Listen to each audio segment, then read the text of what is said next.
Dear students, आज मैं आपको 11वीं क्लास का सत्र 2 पढ़ाऊंगा, स्वास्थ्य आकलन। स्टूडेंट्स, स्वास्थ्य आकलन क्या है, स्वास्थ्य आकलन कैसे किया जाता है और स्वास्थ्य आकलन में क्या क्या इम्पोर्टेंसी है वो मैं आपको बताता हूँ। पहले मैं बता दूँ स्वास्थ्य आकलन कैसे करते हैं। स्वास्थ्य किसी भी स्वास्थ्य देखभाल व्यवस्था में स्वास्थ्य मूल्यांकन बहुत महत्वपूर्ण है ना। जो भी पेशेंट आता है उसका हम स्वास्थ्य आकलन करते हैं। सबसे पहले हम स्वास्थ्य आकलन करते हैं। स्वास्थ्य आकलन करने के लिए हमें किन किन चीज़ों की ज़रूरत पड़ती है। पहले उसकी देखभाल हमें करनी है, उसकी व्यवस्थाएं हमें देखना है, फिर उसका हमें उसके स्वास्थ्य में क्या क्या खराबी है, क्या परेशानी है, उसको कितने दिनों से उसको समस्या से पीड़ित है वो देखना है, फिर उसका हमें इलाज करना है। देन हमें उसका मूल्यांकन करना है कि हम जो दवाइयाँ दे रहे हैं वो उसको कितनी सही और कितनी सुटेबल साबित होगी। इसके लिए हमें सबसे महत्वपूर्ण है स्वास्थ्य आकलन करना, है ना। स्वास्थ्य आकलन के 2 घटक होते हैं। पहला है स्वास्थ्य संबंधी जानकारी, दूसरा होता है मूल्यांकन। तो स्वास्थ्य संबंधी जानकारी मैं आपको पहले बता दूं कि स्वास्थ्य संबंधी जो जानकारी होती है वो पहले पेशेंट का नाम, पता, उम्र, उसका जो व्यक्तिगत डेटा होता है वो हमें लेना होता है। इसके बाद हमें ये देखना होता है कि उसको कितने दिनों से बीमार है, कितने दिनों से उसको वो समस्याएं हो रही हैं, वो समस्याएं हम उसको देखेंगे, है ना। उसके बाद हम आगे का ट्रीटमेंट करना स्टार्ट कर देते हैं। इसके बाद मूल्यांकन, जब पेशेंट 2-4 दिनों बाद या हम 5 दिन बाद उसको वापस बुलाते हैं तो उस समय उसको कितने % आराम मिला है वो देखते हैं। ये हमारा हो गया मूल्यांकन, है ना। इसके बाद हम देखते हैं स्वास्थ्य आकलन का उद्देश्य। स्वास्थ्य आकलन का उद्देश्य क्या है। तो स्वास्थ्य आकलन का पहला उद्देश्य है रोगी की सामान्य क्षमताओं, जोखिमों, कारकों तथा डेटाबेस स्थापित करना। मतलब जो रोगी है उसकी सामान्य क्षमता क्या है, उसकी कैपेसिटी कितनी है, वो उस रोग को कितना बर्दाश्त कर सकता है, जो हम दवाइयाँ दे रहे हैं उस दवाइयों को वो उसको सूट करेंगी, उसके जो साइड इफ़ेक्ट होते हैं वो थोड़ा सा उसको बर्दाश्त कर सकता है क्या, उससे जो जोखिम होते हैं वो कितना है ना। पिछली जो दवाइयाँ वो खाई हैं उससे उसको क्या क्या परेशानी हुई है, क्या क्या जोखिमें हुए हैं, आदि चीज़ें हम देखते हैं और उसको नोट करते हैं। दूसरा पॉइंट है हमारा रोगी के स्वास्थ्य की स्थिति या स्वास्थ्य संबंधी समस्या की एक तस्वीर प्राप्त करना। जो रोगी है उसकी स्वास्थ्य संबंधी क्या समस्या है, कैसी स्थिति है, जिस स्थिति में वो आया है, जैसे वो एकदम घायल अवस्था में आया है, चल फिर नहीं सकता था, तो उस समय उसकी स्थिति कैसी थी, घायल अवस्था थी। वो एक हम उसका जो जानकारी होती है वो अपने पास रख लेते हैं कि पेशेंट घायल अवस्था में आया था, चल फिर नहीं सकता है। ये एक हम अपने फाइल में नोट कर लेते हैं, वही उसकी तस्वीर प्राप्त करना हो जाता है ना। फिर अगला पॉइंट आता है हमारा क्या, रोगी के एक समग्र दृष्टिकोण प्राप्त करना। रोगी जो होता है, जो मरीज होता है, उसकी एक पर्सनली क्या बीमारी है, जिस बीमारी के लिए वो अभी आया है, वो हम अपने नज़र में या अपने दिमाग में बना लेते हैं, अपने फाइल में लिख लेते हैं। इसके बाद आता है हमारा एक निष्कर्ष या समस्या का कथन तैयार करने में मदद करना। अगर हमने इतना चीज़ कर लिया है तो जो रोगी की समस्या है, जो उसका निष्कर्ष हम निकाल रहे हैं, उसको हम तैयार करने में, उसको ठीक करने में हमें बहुत मदद मिलती है, आसानी हो जाता है कि हम उसकी समस्याओं का समाधान कर रहे हैं। इसके बाद हमारा अगला पॉइंट आता है स्वास्थ्य पैटर्न को जारी रखने के लिए कार्यनीतियों की योजना बनाना। जो उसकी स्वास्थ्य है उसको हम कितना बेहतर, कितना जल्दी और कितना अच्छे तरीके से हम उसको ठीक कर सकते हैं, उसके लिए हम एक नीति, एक योजना बनाएंगे, है ना। पिछले मैंने आपको बताया था कि कोई भी काम करने के पहले हमें एक प्लानिंग होती है। जैसे एक एग्जांपल देता हूँ, आपको कहीं जाना है, तो जब आपको कहीं जाना है तो उसके जाने के पहले आप क्या करते हैं, ट्रेन में रिजर्वेशन लेते हैं, टिकट कटवाते हैं, अपने पैकिंग करते हैं, देन इसके बाद आप घर से निकलते हैं। ये आपकी प्लानिंग हो गई। इसी तरह हमें यहाँ पे भी जब कोई पेशेंट बीमारी अवस्था में आया है तो उसकी बीमारी को अगर हम समझ चुके हैं तो उसके बाद हमें उसके प्लानिंग करनी है कि इस मरीज़ को हमें कैसे ठीक करना है, क्या क्या देना है, कौन कौन सी दवाइयों में बदलाव करना है और कौन सी दवाई को सुबह शाम देना है, कि कौन सी को दिन में 1 बार देना है, है ना, आदि चीज़ें हम देखते हैं। इसके बाद हमारा आता है स्वास्थ्य आकलन करना। स्वास्थ्य आकलन हम कैसे करेंगे? तो इसमें पहले आता है सामान्य जानकारी की समीक्षा। सामान्य जानकारी के इसमें क्या आता है? रोगी का नाम पहला। कभी भी आप ध्यान रखिए, कभी भी अगर मरीज आता है तो सबसे पहले आपको रोगी का नाम, उम्र, उसकी वर्तमान बीमारी क्या है ना, आदि चीज़ें लिखते हैं। तो पहले हम रोगी का नाम लिख लिए, उसका उम्र लिख लिए, फिर उसका सेक्स लिख लिए कि मेल है कि फीमेल है ना, उसका एड्रेस लिख लिए, उसका मोबाइल नंबर लिख लिए। इसके बाद हम लिखते हैं कि वर्तमान समय में जब मरीज आया है तो उसको क्या बीमारी है, किस रोग से ग्रसित होकर वो हमारे पास आया है। ठीक है। दूसरा पॉइंट आता है स्वास्थ्य का आकलन करते समय संक्रमित संवेदनशीलता महत्वपूर्ण होती है। जब आप किसी का स्वास्थ्य आकलन करते होते हैं तो हमें ये देखना होता है कि उसकी जो संस्कृति है, जिस कल्चर से है वो, जैसे कोई मोमिन होता है, मोमडन, उनमें थोड़ा पर्दा प्रथा ज़्यादा होती है ना, बुर्का पहने रहती हैं, उनको जेंट्स डॉक्टरों के सामने अपना या किसी भी जेंट्स के सामने अपना चेहरा दिखाने में संकोच लगता है, या कोई लेडीज है ना, तो हमें जब भी उसका हम आकलन करते हैं तो उस समय हम एक महिला सिस्टर को या महिला स्टाफ नर्स को अपने साथ रखते हैं, या एक महिला डॉक्टर रहती है ना, मतलब आप ये कह सकते हैं कि एक महिला कर्मचारी उस समय हमारे पास होनी चाहिए, ताकि उसको कोई संकोच ना हो। अगर वो कोई अपनी पर्सनली बातें हमें बताने में हिचक कर रही है तो वो महिला को बता सके। ठीक है। इसके बाद हमारा अगला पॉइंट आता है रोगी की तैयारी। रोगी की तैयारी कैसे होती है? स्वास्थ्य आकलन के दौरान रोगी की शारीरिक और मनोवैज्ञानिक ज़रूरतों पर विचार किया जाना चाहिए। तो इसका मतलब ये होगा कि स्वास्थ्य आकलन के दौरान जो रोगी है उसकी शारीरिक, मतलब फिजिकली तो हमने देख लिया कि उसको क्या क्या चेंजेस हैं, उसको क्या क्या बीमारी है, बुखार आ रहा है, उसके सर में दर्द होना बता रहा है ना, उसको कहीं कट लगा हुआ है, शरीर में घाव हुआ है, सारी चीज़ें तो हमने शारीरिक देख ली। लेकिन मनोवैज्ञानिक जो उसके दिमाग में चल रहा है, वो क्या सोचता है ना, कि हम ठीक हो पाएंगे कि नहीं हो पाएंगे, हम इतने दिनों से बीमार चल रहे हैं तो हमें बहुत सारी परेशानियां हो रही हैं, आदि चीज़ों को जानकारी के लिए हमसे बात करेंगे। जब तक हम मरीज से थोड़ा सा कॉन्फ्रेंस नहीं करते हैं, उससे हम बात नहीं करते हैं, तो हमें उसको क्या ज़रूरत है, क्या चाहिए, उसको कैसा वो फील कर रहा है, वो हमें नहीं पता चल पाता है। तो उससे हमें जानकारी लेने के लिए क्या करना है, उसकी मनोवैज्ञानिक स्थिति को जानना है। उसको जानने के लिए हमें क्या करना होगा, मरीज से बात करनी होती है। ठीक है। अगला पॉइंट हमारा आता है माहौल की तैयारी। माहौल की तैयारी में क्या है, रोगी और जीडीए दोनों के लिए आरामदायक, एकदम शांत, रोशनीदार माहौल होना चाहिए ताकि मरीज अपनी समस्या को बता पाए। देखिए बहुत से मरीज ऐसे होते हैं कि जो थोड़ा संकोची स्वभाव के होते हैं। इसमें मैं एक पॉइंट बता देता हूँ आपको, जो एंजाइटी पेशेंट होता है, एंजाइटी मतलब दिखावे की बीमारी है ना, उस रोगी को दूसरों के सामने, अगर कोई घर में कोई फैमिली मेम्बर जिससे उसको दिखाना है वो होता है, तो वो आपसे बात नहीं करता, वो सिर्फ अपनी बीमारियों के बारे में बताता है कि उसे क्या समस्याएं हो रही हैं। ठीक है। तो उस समय हमें क्या करना होता है कि एकदम शांत माहौल चाहिए, एक कमरा चाहिए जहाँ पे पेशेंट और जीडीए या डॉक्टर या नर्स के अलावा और कोई ना हो, उसके घर वाले, उसके रिश्तेदार आदि व्यक्ति नहीं होने चाहिए।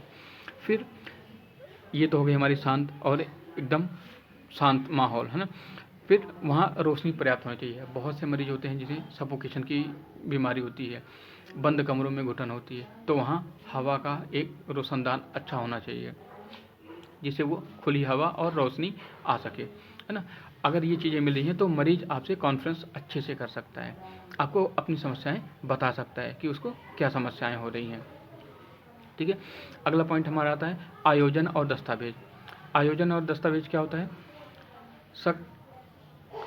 सत्कार के दौरान प्राप्त उचित जानकारी को दर्ज करें। जो आप उससे बात कर रहे हैं, साक्षात्कार, ठीक है, थोड़ा सा यहाँ पे मिस्टेक हो गया है। ठीक है। तो यहाँ पे क्या हो जाएगा, मैं आपको बता देता हूँ।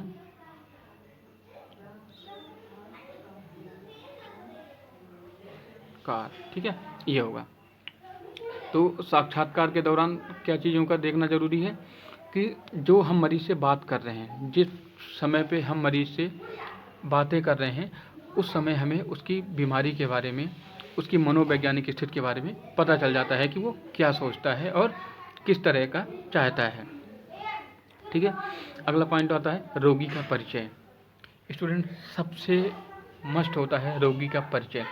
रोगी के बारे में पहले आप जान लें कि रोगी कैसा है। तो उसके लिए आपको क्या होता है, पहले तो आपने रोगी का नाम, पता, उम्र, लिंग, कहाँ से आया है, उसका एड्रेस, मोबाइल नंबर आदि चीज़ें देख ली। उसका व्यवसाय पूछ लें कि वो क्या काम करता है ना, ये चीज़ें। इसके बाद आता है रोगी के परिचय में सबसे बड़ी कि रोगी का बीमारी क्या है। ठीक है, ये चीज़ें हम जानना बहुत ज़रूरी है कि रोगी किस तरह का है। बहुत से रोगी होते हैं इरिटेबल नेचर के होते हैं। इरिटेबल मतलब चिड़चिड़ापन, है ना, उनमें चिड़चिड़ाहट बहुत होती है। तो ऐसे रोगियों को भी हमें ध्यान देना है कि उन्हें कोई चीज़ का प्रॉब्लम ना होने पाए जिससे वो इरिटेट हों। हमें वो काम उनके सामने थोड़ा सा हटके करना है कि वो चिड़चिड़ापन आए, है ना। तो इन चीज़ों को भी हम अच्छे से ध्यान देंगे। ये हमारे रोगी के परिचय में शामिल है। फिर हमारा आता है स्वास्थ्य संबंधी जानकारी दर्ज करें। स्वास्थ्य संबंधी जानकारी क्या हो जाती है कि उनका वाइटल साइन। सबसे पहले आपने रोगी का नाम, पता है, ये सब लिख लिया। इसके बाद हमें देखना आता है कि उसको क्या क्या है। जैसे मैं आपको बता दूं यहाँ पे, पहले तो हमने देख लिया क्या, बीपी कितना हो गया, 120/80 mm ऑफ Hg। ठीक है। इसके बाद हमने क्या देख लिया, पल्स। पल्स, उसका पल्स कितना है, नॉर्मल पल्स कितना होता है, 72 से 80 बीट पर मिनट। ठीक है, ये हमारा हो गया। इसके बाद हम क्या देखते हैं, रोगी का रिस्पायरेशन। रिस्पायरेशन कितना होता है, 16 से 20 बीट पर मिनट। ठीक है, 16 से 20 पर मिनट उसका रिस्पायरेशन हो गया। फिर हमने क्या देखा, देखिए हमने ब्लड प्रेशर देख लिया, पल्स देख लिया, रिस्पायरेशन देख लिया। इसके बाद हम देखते हैं टेम्परेचर। टेम्परेचर उसको कितना है, नॉर्मल टेम्परेचर कितना होता है, 98.6 डिग्री फ़ारेनहाइट या 37 डिग्री सेल्सियस। ठीक है, ये हमारी होगी क्या, स्वास्थ्य संबंधी जानकारी। हमने उसकी जानकारी दर्ज कर ली वाइटल साइन के तौर पे। इसके बाद हम देखते हैं उसको क्या समस्याएं हैं, है ना। रोगी पैदल चल के आया है कि व्हील चेयर से आया है कि स्ट्रेचर के माध्यम से आया है कि लेटा हुआ आया है, जिस भी माध्यम से रोगी आता है वो चीज़ें हम देख लेते हैं। ठीक है स्टूडेंट। इसके बाद हमारा अगला पॉइंट आता है प्रेजेंट हिस्ट्री। मैंने आपको इसके पहले भी बताया था हिस्ट्री कितनी तरह से होती है, 3 तरह की होती हैं। प्रेजेंट हिस्ट्री जो वर्तमान स्थिति होती है, फिर एक होती है पास्ट हिस्ट्री जो रोगी के पहले क्या हुआ था, है ना, 2 साल 3 साल या 6 महीने पहले उसको क्या बीमारी हुई थी, किस चीज़ का ऑपरेशन हुआ था, पास्ट हिस्ट्री। देन आता है फैमिली हिस्ट्री। फैमिली हिस्ट्री में उसके पारिवारिक हिस्ट्री, है ना, परिवार के माता पिता, दादा दादी आदि के बारे में हम पूछते हैं। तो यहाँ पे अब आते हैं किसमें, प्रेजेंट हिस्ट्री में। प्रेजेंट हिस्ट्री में पहला क्या आता है, मरीज की व्यक्तिगत जानकारी। मरीज की व्यक्तिगत जानकारी में क्या था, मैंने अभी आपको बताया था इसके पहले। तो उसमें क्या आता है, रोगी का नाम, ठीक, पता, उम्र, है ना, फिर आता है सेक्स, मेल है या फीमेल। ठीक है, ये चीज़ें हमने देख लिया। रोगी का व्यवसाय क्या है, ठीक है, ये चीज़ें हमने उसको देख ली कि रोगी का व्यवसाय भी क्या है। ये उसकी मरीज की व्यक्तिगत जानकारी हो गई। मरीज, इसके बाद अगला पॉइंट आता है मुख्य शिकायत। मुख्य शिकायत में कि मरीज की वर्तमान समय में क्या समस्या है, किस शिकायत के लिए वो आया है। जैसे रोगी के पेट में दर्द है, पहली शिकायत उसकी। दूसरी, उसको उल्टियाँ हो रही हैं, ठीक है। तीसरी, उसको चक्कर आ रहे हैं। ये उसकी मुख्य शिकायतें हो गई। तो ये चीज़ें हम पूछने के बाद उसकी हम पिछली हिस्ट्री भी लेते हैं कि वो कब से हो रहा है, कितने दिनों से हो रहा है और कितनी कितनी देर में उसको उल्टियाँ होती हैं। ठीक है, पेट में दर्द उसको सारा दिन रहता है कि किसी किसी टाइम पे होता है, पर्टिकुलर एरिया पे होता है पेट के, कि पूरे पेट में होता है। ये चीज़ें हम उससे पूछ लेंगे। इसके बाद आता है वर्तमान बीमारी के साथ पहले कोई और बीमारी हुई थी। ठीक है, इसमें यहाँ पे वही अपना फार्मूला लागू होता है जो पास्ट हिस्ट्री में। तो पास्ट हिस्ट्री में क्या हो गया, उसको उसके पहले कोई बीमारी थी क्या, रोगी को इसके पहले क्या बीमारी थी, अगर इसको पेट में दर्द उठा था कितने साल पहले उठा था या कि कितने दिनों पहले उठा था। तो साथ वाले बोलते हैं कि तकरीबन साहब 2 महीने पहले उठा था। आपने किसी डॉक्टर को दिखाया था, वो बताएगा हाँ। डॉक्टर ने क्या बोला था, सर उन्हें पथरी का बताया था कि पेट में पथरी है, ऑपरेशन करना पड़ेगा, लेकिन हमने उस समय ऑपरेशन नहीं कराया। उसके बाद हम उसकी सारी जांचें मंगाएंगे, उस समय उनने कोई जांच कराई थी तो वो जांच की रिपोर्ट मंगाएंगे और वो जांच को देखेंगे, है ना। इसके बाद उसको उल्टियाँ कितने दिनों से हो रही हैं वो चीज़ें देखेंगे, उसको बताएंगे कि इसमें थोड़ा सा उल्टियाँ होती हैं, थोड़ा नहीं बहुत ज़्यादा भी उल्टियाँ हो सकती हैं, और उस समय हम उसका कोई नया इन्वेस्टिगेशन कराएंगे, नई जांचें कराएंगे। जैसे ब्लड इन्वेस्टिगेशन में हमने KFT करा ली, KFT में क्या क्या गया, सोडियम, पोटेशियम, यूरिया, क्रिएटिन। ठीक है, ये पता चल गया। इसके बाद हमने उसकी एक अल्ट्रासाउंड सोनोग्राफी करा ली पेट की, जिसमें ये देखने को मिल जाता है करंट में कि जो उसको पथरी थी पहले वो कितने mm की थी। जैसे उस समय 9 mm की थी, तो अभी की समय में उसको कितनी पथरी उसकी बढ़ गई, वो चीज़ें हम उसको देख लेंगे।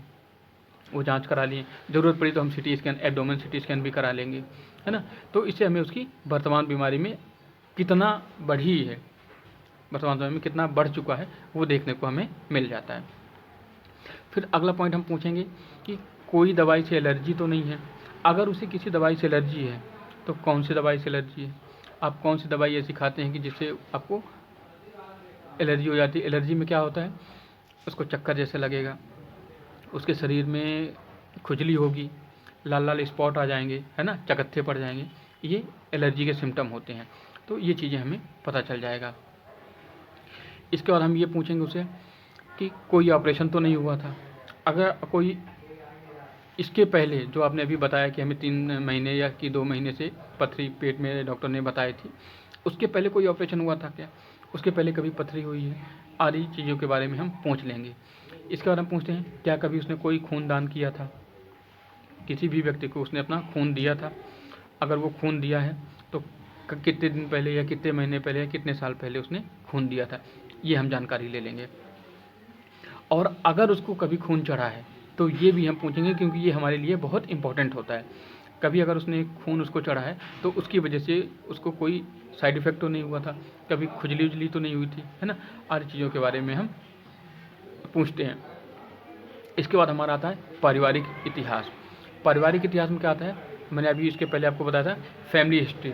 फैमिली हिस्ट्री में पूछते हैं क्या आपके माता पिता को कोई बीमारी है, अगर है तो कौन सी, पहला पॉइंट। दूसरा, क्या आपके माता पिता को कभी ब्लड प्रेशर था, अगर वो जीवित हैं, नहीं है सॉरी, अगर जीवित नहीं है तो था, या जीवित हैं तो है ना, या आपके दादा दादी या नाना नानी किसी को भी शुगर की बीमारी थी, है ना।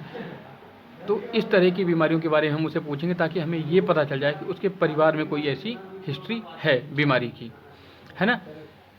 इसके साथ हमारा अगला पॉइंट आता है कि मरीज की प्रसूति संबंधी जानकारी।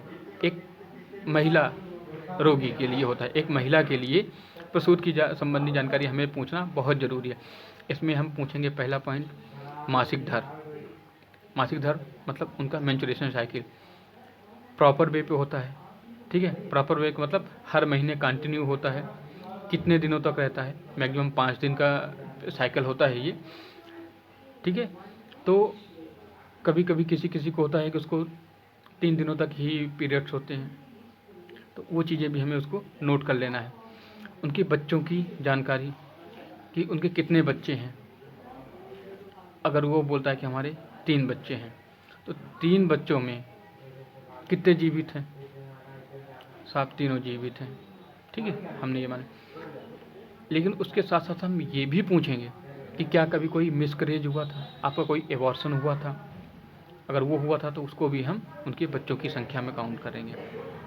इससे स्टूडेंट प्रसूति में ये हमें पता चलता है कि अगर उसको उसके मासिक धर्म में कोई चेंजेस आ रहे हैं, कोई परिवर्तन हो रहा है ना, या जल्दी जल्दी पीरियड्स हो रहे हैं, महीने में 2 बार हो जा रहा है, तो अगर उनके बच्चों की संख्या हुई होती तो ये हमें पता चलता है कि उसका यूट्रस का वॉल्व तो ओपन नहीं है, यूट्रस का हेड तो ओपन नहीं है ना। तो इन चीज़ों को हमें उसे पता चलता है कि उसकी प्रसूति की जानकारी लेने के बाद कि उसको कितनी समस्याएं क्या क्या थी। ठीक है, आपको ये समझ में आया? एक बार मैं आपको फिर से रिवाइंड करा देता हूँ ये चीज़ें कि पहले हम क्या लेंगे, स्वास्थ्य आकलन में मरीज का स्वास्थ्य आकलन करेंगे, मरीज की स्वास्थ्य के संबंधी जानकारी देखेंगे, उसका वर्तमान में क्या बीमारी है वो देखेंगे, उसका मूल्यांकन करेंगे। फिर स्वास्थ्य आकलन के 2 घटक होते हैं, पहला स्वास्थ्य संबंधी जानकारी लेना, दूसरा मूल्यांकन करना। अगला पॉइंट हमारा क्या आया था, स्वास्थ्य आकलन का उद्देश्य। स्वास्थ्य आकलन का उद्देश्य क्या होता है कि रोगी की सामान्य क्षमता है, रोगी की जो कैपेसिटी है उसको हमें देखना है कि वो कितना बर्दाश्त करने की क्षमता में है। दूसरा है रोगी की स्वास्थ्य की स्थिति के बारे में पता करना, उसकी स्वास्थ्य की स्थिति अभी वर्तमान समय में कैसी है। फिर रोगी के एक समग्र दृष्टिकोण प्राप्त करना, रोगी को बारे में जानना अच्छी तरीके से। फिर क्या निष्कर्ष है उसका, क्या समस्या है, उसके बारे में हम तैयार जो निकलता है उसकी जो समस्याएं हैं उसको हम बीमारी में इलाज करने के लिए हमें कैसे मदद मिल सकती है। उसके स्वास्थ्य पैटर्न की जानकारी के लिए नीति योजना बनाना, मतलब उसके बीमारी को ठीक करने के लिए हमें प्लानिंग करना है। फिर स्वास्थ्य आकलन करना क्या है, सामान्य जानकारी की समीक्षा। सामान्य जानकारी में क्या आता है, नाम, पता, उम्र, वर्तमान बीमारी क्या है आदि। फिर स्वास्थ्य आकलन करते समय हमें उसकी संस्कृति, जो उसकी जिस कल्चर से है उस कल्चर को देखेंगे कि उस कल्चर की भी अवहेलना ना हो, हमें उस कल्चर को भी ध्यान में रखना है कि इसके कोई मनो ठेस ना पहुँचे। फिर रोगी की तैयारी, रोगी की तैयारी में क्या करना है, स्वास्थ्य आकलन के दौरान रोगी के शरीर और मानसिक, जो उसकी मानसिक स्थिति है उन चीज़ों को पढ़ना और समझना कि वो कैसा सोचता है। माहौल, उसे एक आरामदायक और शांत खुली रोशनी वाला माहौल देना चाहिए। ठीक है, आयोजन और दस्तावेज, उसको साक्षात्कार के दौरान हमें उचित जानकारी प्राप्त करना, जो हमें जानकारी सही मिलनी चाहिए उसी हम अपनी रिकॉर्ड में दर्ज कर लेंगे। फिर अगला पॉइंट है रोगी का परिचय। रोगी का परिचय मैंने आपको बताया, नाम, पता, उम्र आदि चीज़ें उसके बारे में जानते हैं। फिर स्वास्थ्य संबंधी जानकारी, उसको क्या क्या बीमारी है, क्या समस्या है। ठीक है, इसके बाद आता है प्रेजेंट हिस्ट्री। प्रेजेंट हिस्ट्री में हम क्या लेंगे, मरीज की व्यक्तिगत जानकारी होती है, उसकी मुख्य शिकायत, वर्तमान बीमारी के साथ कोई पहले कोई समस्या थी, पहले और कोई बीमारी थी क्या, किसी कोई दवाई से उसको एलर्जी है क्या। ठीक है, वो चीज़ें हम नोट करेंगे। कोई ऑपरेशन तो नहीं हुआ है, अगर हुआ है तो कब हुआ था, आपने कभी किसी को खून दिया है या खून लिया हो आदि चीज़ें। उसकी पारिवारिक हिस्ट्री पूछेंगे कि उसके परिवार में कभी कोई समस्या थी, है ना, कि किसी को ब्लड प्रेशर, शुगर इनकी बीमारी है, या किसी को माइग्रेन तो नहीं है, या किसी को थायराइड तो नहीं था, है ना, उसके माता पिता, दादा दादी या नानी नाना। फिर प्रसूति संबंधी जानकारी। प्रसूति संबंधी जानकारी में हम क्या लेते हैं, मासिक धर्म, बच्चों की जानकारी, बच्चों की जीवित या मृत दोनों की संख्या।